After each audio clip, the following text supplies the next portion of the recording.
Nahuli ka mang pag-abandona sa isang sanggol sa loob ng isang simbahan sa Pili, Camarines Sur. Pagbaba ng sasakyan, pumasok ang isang lalaki sa simbahan kasama ang babaeng may bit-bit sa sanggol. Nagtungo ang dalawa sa gilid ng simbahan na hindi natanaw ng kamera. Paglabas nila, wala ng karga ang babae. Ilang saglit pa nadinig ang iyak sa simbahan at natagpuan ng bata sa kumpisalan.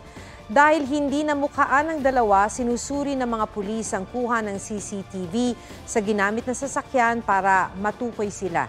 Nasa mabuting kalagayan ng sanggol na nasa pangangalaga ng child care facility ng bayan. Imbes na maging empleyado ng isang kumpanya, mas gusto raw ng bagong henerasyon ang maging business owner o freelancer base sa isang survey. Kabilang dyan ang mga Gen X na ipinanganak mula 1965 to 1980 at mga Gen Y o yung millennials na isinilang mula 1981 to 1996. May report si Katrina Son. Bata pa lang, hilig na raw ni Don ang magnegosyo. Isinasabay niya ito kahit nung nag-aaral pa. Kaya nang matapos sa kursong marketing management, sinimulan niya ang car wrapping business. I started from the bottom, so talagang mahirap sa part ko kasi trial and error at first. Determination and patience ang kailangan mo sa isang negosyo. Ang negosyante namang si Jeyo Huete, sinubukan daw munang mag-apply sa trabaho pero di pinalad. Ginawa ko siyang motivation to build my own business. When I fail on a certain thing, parang mas namomotivate ako gawin yung ibang bagay. At ngayon, mapalad siyang nagagawa ang mga gusto dahil may sarili ng negosyo. Sila Don at Jeyo ay kabilang sa mga Generation X at Generation Y na tila hindi sumunod sa nakasanayan ng karamihan na dumedepende sa trabaho. Sa survey na bahagi ng 10th study ng PhilCare, lumabas na mas marami sa mga Gen X at Gen Y ang self-employed bilang business owners, 36.3% ng kanilang respondents. Kumpara sa 12.8% namang nasa service and sales workers.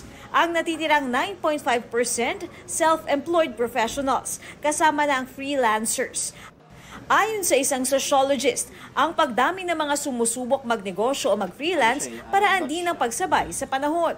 That our society has enabled people to be able to explore and to be able to create new models. There's this freedom now because ngayon no araw kasi pag sabi mong trabaho, 'di ba? Nag-evolve yan 'di ba? From agricultural to industrial. And now you're seeing now that there's a new model that people can work effectively maski ikaw ay mag-isa lang sa bahay mo, na ikaw nga nila gumagawa ng sarili mong trabaho, ng sarili mong negosyo, sa sarili mong tahanan. Malaki rin daw ang naitutulong ng teknolohiya.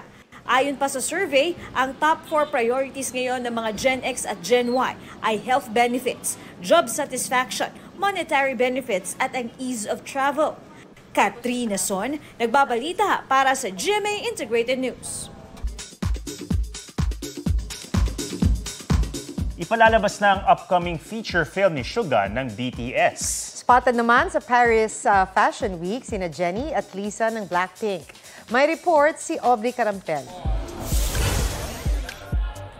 It's a wrap for the 2024 Paris Fashion Week.